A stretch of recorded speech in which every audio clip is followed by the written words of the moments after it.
Subaru will roll out a new special edition Outback in the UK this September, which will be limited to just 50 units.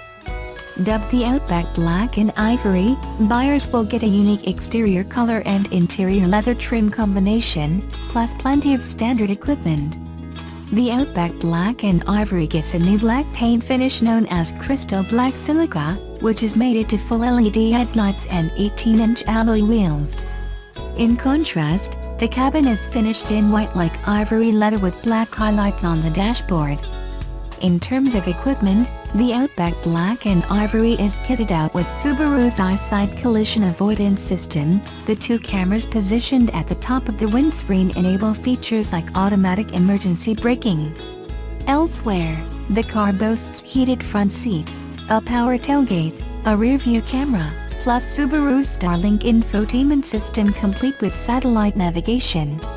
The Outback's off-road credentials are boosted by selectable driving modes and hill descent control. While the Outback's standard lineup is 3 cars strong, the Black and Ivory specification will be offered on 2 versions, and it's the entry-level 2.0-liter diesel manual that misses the cut. Prices begin at £33,545 for the 2.5i petrol with a Lean-Artonic CVT gearbox, while the 2.0-liter diesel is also available with the CVT transmission from £35,545. The compact SUV segment, which features combatants like the Nissan Rogue, Honda CR-V, Mazda CX-5, Chevrolet Equinox and Toyota RAV4, is the hottest-selling vehicle category in the country right now. The love felt by consumers for SUVs is a fascinating phenomenon, and one of the defining elements of the early 21st century. For their part, the manufacturers have responded to demand by flooding this market with new products. The past few years have seen the emergence of the subcompact SUV segment, and unsurprisingly the models available in this rapidly growing market have been multiplying like rabbits. This year alone, Toyota has introduced the CHR, Ford has presented the EcoSport and Nissan has launched the Qashqai. Hyundai and Kia are preparing to introduce their entries, and the existing Mazda CX-3, Hyundai HR-V and others continue to rack up impressive sales. In fact, the subcompact SUV market is currently the fastest-growing segment in Canada, which portends good things for a model like the Qashqai Mini Rogue. The Nissan Qashqai has actually been available in Europe for a good decade. 3 million units have already sold around the world, 2.5 million of them on the old continent. This is a car that has proved its mettle already. Now, Nissan takes a calculated risk by bringing it across the Atlantic. In essence, the Qashqai is a Rogue that has been put in a dryer to shrink it. The visual signature is very similar in front, thanks to the V-shaped grille and the quasi-identical design lines. Squint and you may even confuse the two. A deeper look, however, reveals some differences. For instance, the Qashqai is shorter in both height, by 98 mm, and length, by 250 mm. Unavoidably, this means less space inside, and this is particularly noticeable in the rear seats and in the trunk when the rear bench remains upright. Folding down those 60/40 seats, however, does free up cargo space to a very acceptable 1,500 liters.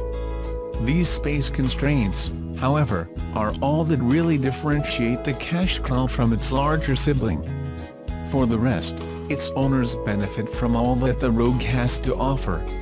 Versions and price. Like the Rogue, the Qashqai is offered in 3 main versions, the S, SV and SL, which can be had with a total of 7 equipment levels. The base model is available with 3 of those packages. Its pricing starts at a very attractive $19,998, and it comes with front-wheel drive and a 6-speed manual transmission. To hold the price down below that psychologically important $20,000 barrier, however, Nissan did have to make some difficult choices. So while heated front seats are included, cruise control is not. This is, in my view, simply unacceptable.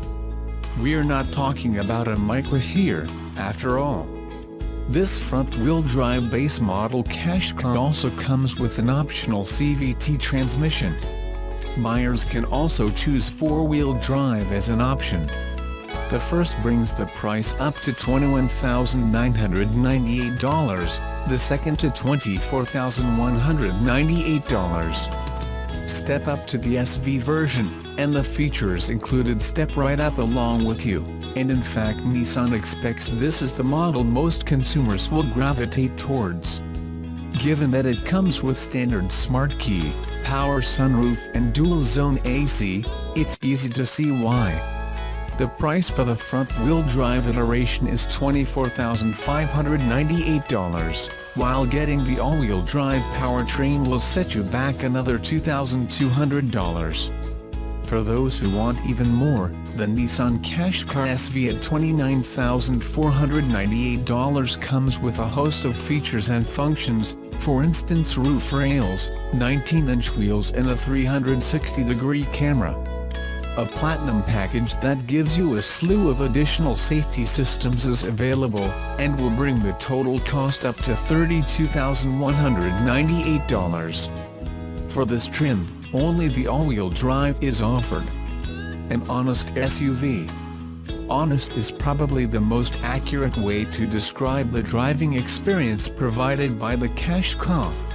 If driving pleasure is a priority for you, the Mazda CX-3 will be more your cup of tea, though it offers less space, it should be noted. Otherwise, you'll be satisfied with what the Qashqai can do, and do quite well. For example, the ride smoothness it offers is frankly excellent.